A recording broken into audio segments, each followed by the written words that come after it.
what Jesse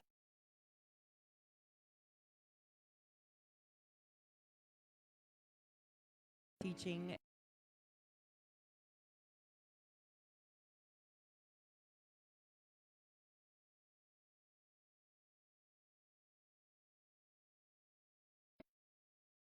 Three verses of this psalm. David, who was a shepherd, is talking about his shepherd. He's talking about him. He's telling others what the Lord does for him. Today we come to verse 4, and for the remainder of Psalm 23, David talks to God. And I had this pointed out to me. I did not see it. I thought, David knows what it's like to be a shepherd. He knows how to protect and provide and do everything that he needs to sheep. And then he saw the Lord as that great example. So first he lays it out, how he brings him along the streams to give him rest and give him peace and prepare him. Then he turns and talks to the Lord and he says, you prepare me. Even in the valley of the shadow of death, I will fear no evil, because you are with me. Your rod and your staff, they comfort me. In the midst of his enemies, and for the rest of his life, his days on earth, no matter what he goes through, the Lord is with him. So I want you to remember that today as we worship, as Jesse teaches, the Lord promises in his word that he is always with us. And believe me, start looking at your life and see how many times you can point out, God was with me there. Maybe I didn't know it at the time, but looking back, I see it now. And don't forget those times. That is your promise. That is your reassurance that he will always, always walk with you. Please continue to worship with us now.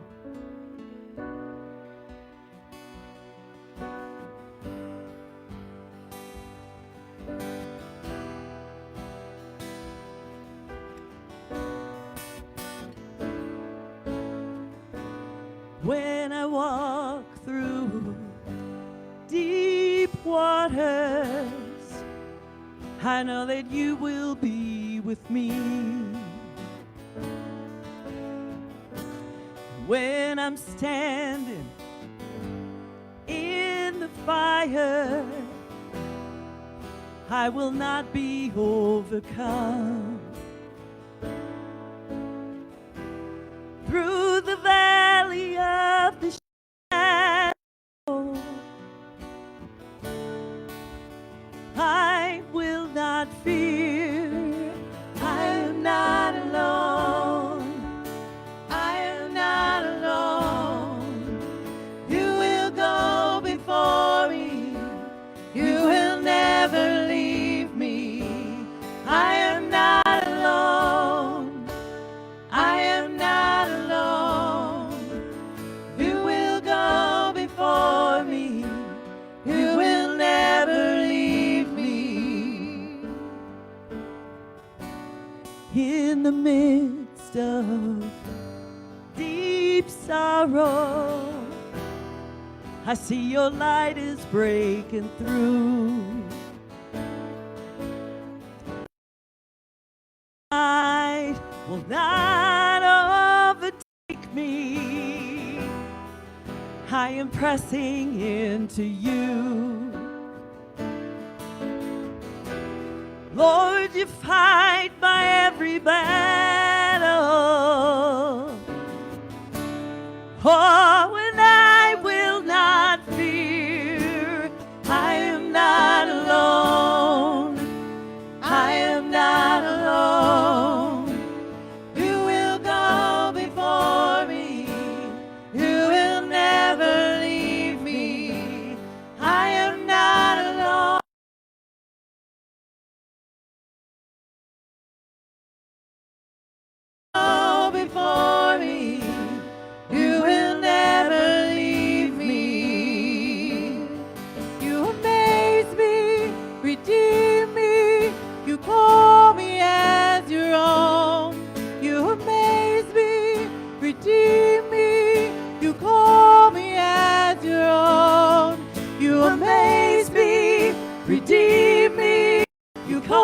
me as your own. You amaze me, redeem me. You call me as your own. You're my strength, you're my defender. You're my refuge in the storm. Through these trials, faithful, you bring healing to my soul. I'm alone. I am not alone. You will go for me. You will never leave me. I am not alone. I am not alone. You will go before me. You will never leave me. I am not alone. I am not alone. You will go before me. You will never leave me.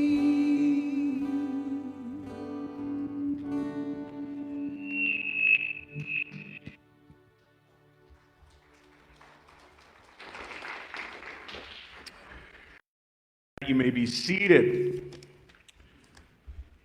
At this time, little treasures, you are dismissed. Kids ages 3 must be potty trained to 5. You are dismissed at this time. And as you probably noticed earlier on in the service, we were having a bit of mic trouble because technology is the best until it's not. And so, first of all, 2 apologies. Number 1, my apologies to you. This is our backup mic, so if it chatters a little bit and it gets a little squeaky, don't blame me, blame the technology. Again, it's awful. Second apology, for those of you who are watching online, you probably saw me do a lot of this without any words.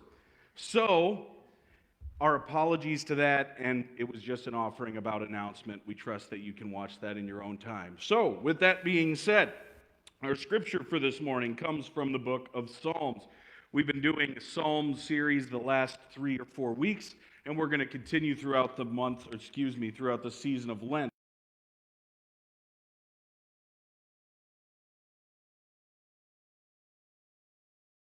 Verse 4 today, Psalm 23, verse 4.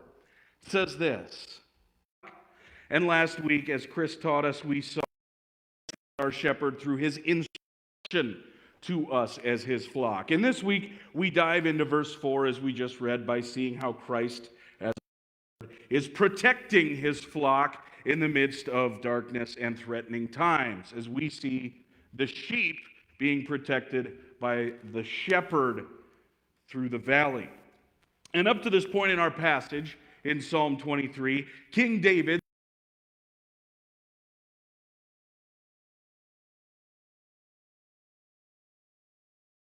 green. It's a very calming picture. He's drawn us a very quiet, still picture, full of green pastures and quiet waters, etc., etc. It's a serene landscape in the first 3 verses.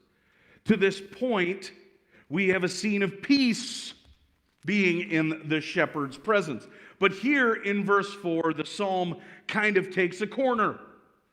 And it takes a corner into some darker territory, because before the focus is on the shepherd's goodness, on the peace that the shepherd brings. But in this verse,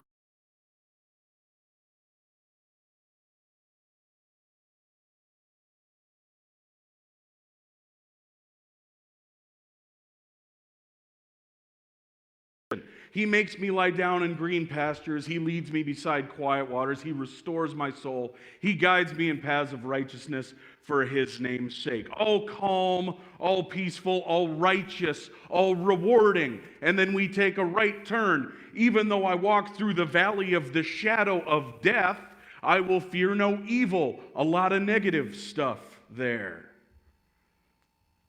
And if we see this psalm almost as being split up into 3 sections, this 4th verse is fact, the only part of this second section. If we pull this up right here, we see that section 1 basically covers verses 1 through 3. They talk about peace and rest and promise in the shepherd. Section 2, our section for today, is about suffering and comfort in that suffering. And then section 3, verses 5 and 6 over the next couple of weeks talks about deliverance from that suffering and the salvation that is brought forth because of the shepherd. And this verse 4 here, this turning point in the scripture is actually quite important because it names something that is a reality for all the sheep of the flock, which is that though the shepherd may be perfect, the walk of life is not.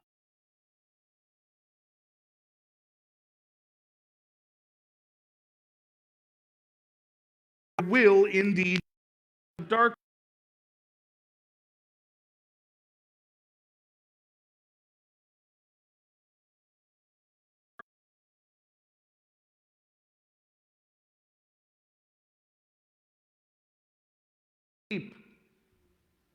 Now, it's important that we remember that King David writes this because for him, as a leader,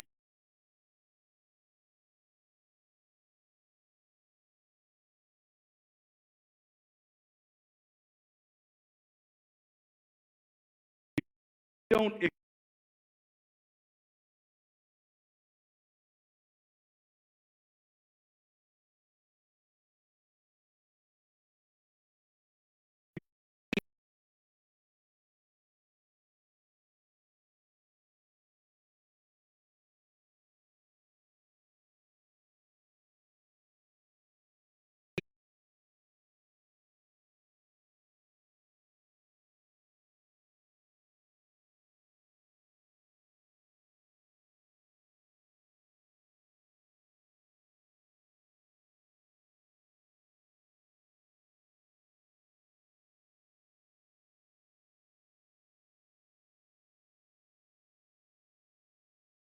and though we don't know the specifics of the situation in which David wrote this, it's almost certain that David felt as if his defeat and death was inevitable.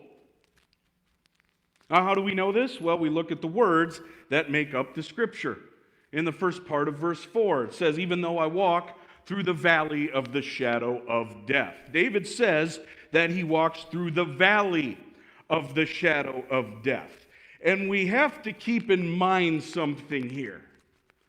That the valleys, the gorges, if you will, of the promised land were not the same scenic valleys that we experience today.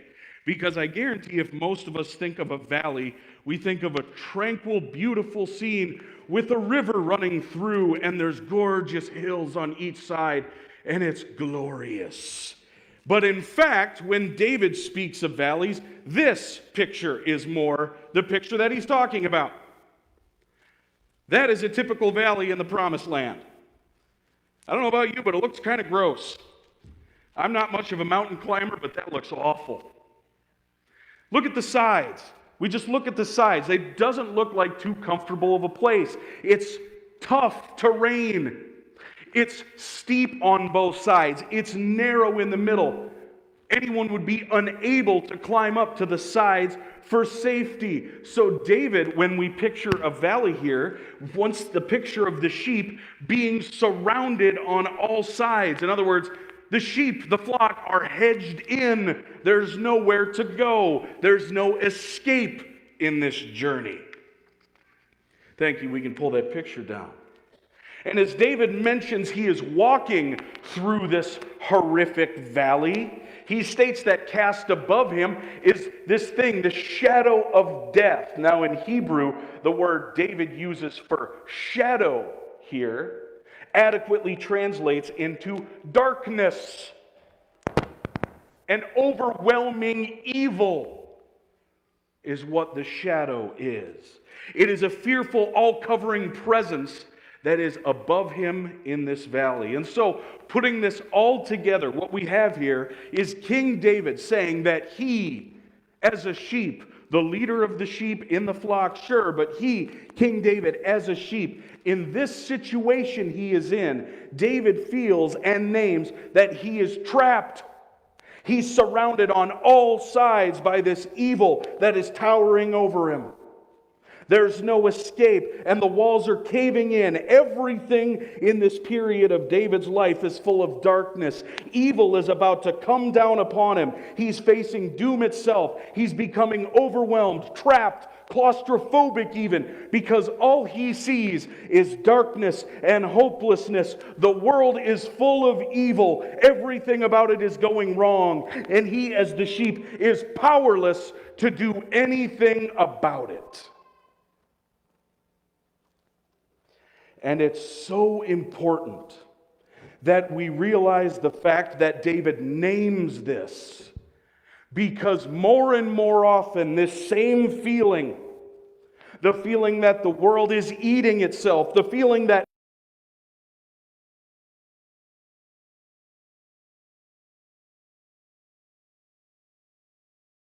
are powerless to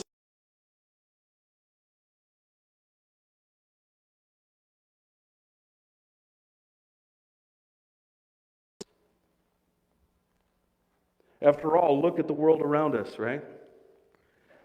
Years of a pandemic.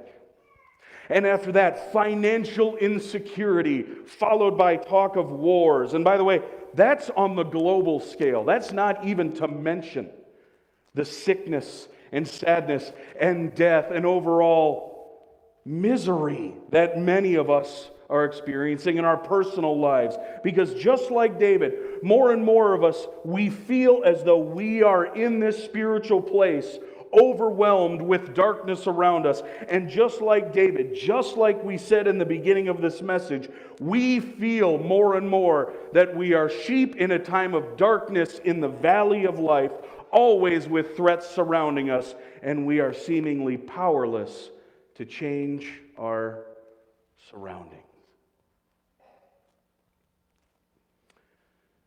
This is where David finds himself in this verse, and this is where we find ourselves more often than we care to admit when things are hard.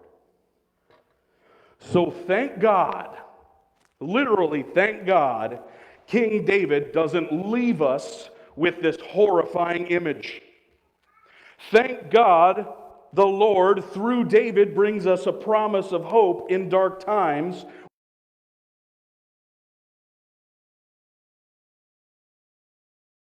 Us hope through the words of King David.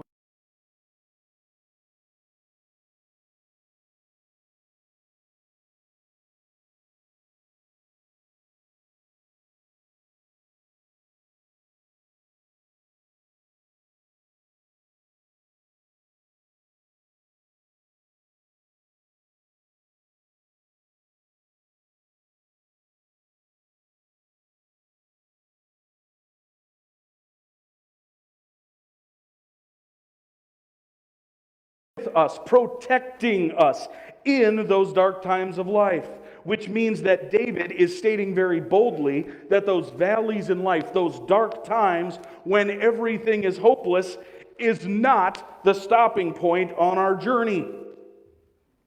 In other words, the valleys are not our destination. Instead, the Lord walks with us through our valleys, therefore telling us that our dark times in life are temporary, they are not eternal. And let me repeat that one more time if you are going through a dark time right now. I repeat, the dark times in life that you may be experiencing are temporary. By the grace of Christ,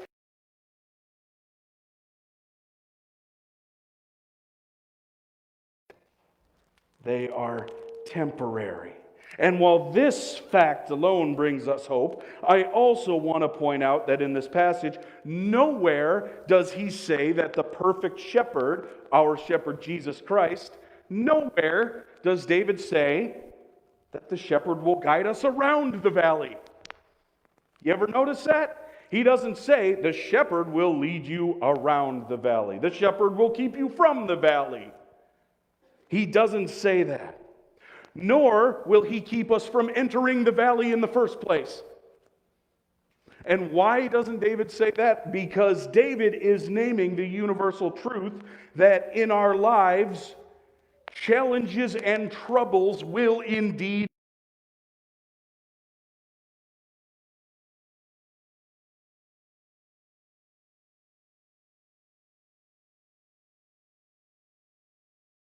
I've told